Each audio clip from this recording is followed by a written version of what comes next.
Mga kaibigan, ang Pasko at Bagong Taon ay mga panahon ng pagsasaya, pagdiriwang at pagbibigayan. Sa kabila ng modernong pamumuhay, nananatili pa rin ang impluwensya ng mga pamahiin sa kulturang Pilipino, lalo na sa mga panahong ito.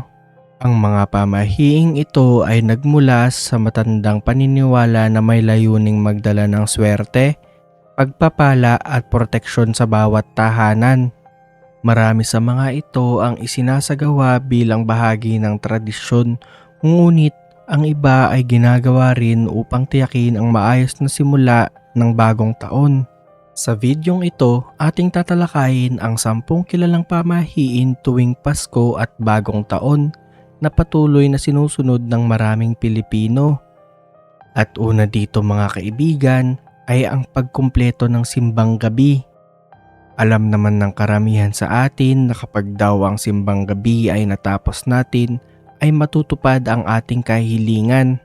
Ito ay nagsisimula ng December 16 at natatapos naman ng December 24. Hanggang ngayong 2024 ay madami pa din ang naniniwala sa pamahiin na ito, na siya namang naghahangad ng swerte.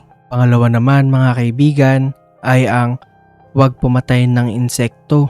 Madaming Pilipino ang naniniwala na hindi dapat pumatay ng insekto sa araw ng Kapaskuhan dahil posible daw na ito ay magdala ng kamalasan.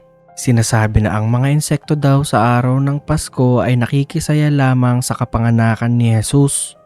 Pangatlo naman dito mga kaibigan ay ang huwag maligo. Sinasabi dito mga kaibigan na sa araw ng Pasko ay ang pagligo ay sinasabing pag-aalis ng paparating na swerte sa buhay. Para daw ito ay mapanatili at hindi maitaboy ay iwasan nating maligo sa araw ng Pasko. Pang-apat sa ating pamahiin mga kaibigan ay ang paglalagay sa kaldero ng bigas, barya at itlog. Ayon sa balita na may mga Pilipino daw ang naniniwala na ang paglalagay ng 12 na barya, 12 na itlog at madaming bigas sa kaldero ay isa daw pampasagana. At sa mismong araw daw ng Pasko ay lutuin ng 12 na itlog at bigas. Yung barya naman daw ay itabi upang swertehin ang negosyo ng gumawa nito. Susunod naman dito mga kaibigan ay ang panglima sa ating listahan na paglalagay ng bulak sa gilid ng bintana. Ito daw ay simbolo ng kadalisayan at pagsilang ni Jesus. Ang bulak ay isang magaan na bagay kaya naman naniniwala ang iilan sa mga Pilipino na magiging ganun din ang buhay sa susunod na taon. Pang-anim naman mga kaibigan ay ang pag-iingay. Naniniwala ang maraming Pilipino na ang pag-iingay daw ay makakatulong para mapaalis ang mga umaaligid na kamalasan at masasamang elemento sa loob ng ating bahay. Kaya mga kaibigan, kung mapapansin nyo ay may mga nagpapaputok, nagpapatugtog at gumagamit ng torotot na siya namang pinakamalakas na ingay na pwede nating gawin tuwing sumasapit ang Pasko at Bagong Taon. Pangpito naman sa ating listahan mga kaibigan ay ang paghain ng 12 na prutas na hugis bilog. Ito daw ay isa sa kilalang pamamaraan ng pagpapapasok ng swerte sa buhay. Ibig sabihin ng 12 na prutas na nakahain sa ating hapag ay 12 months din daw tayong suswertehin sa buhay. Alam naman natin mga kaibigan na ang isang taon ay may 12 lamang na buwan, kaya naman ito ay ginagawa pa ulit-ulit tuwing Bagong Taon. Pangwalo naman mga kaibigan ay ang paghain ng malalagkit na pagkain. Ang paghahain daw ng pagkain na malagkit tuwing Bagong Taon gaya ng biko, tikoy, butsi, palitaw at kalamay ay nakakaakit daw ng swerte. Dahilan naman na malaki daw ang posibilidad na dumikit ang swerte sa isang tao ang magandang kapalaran.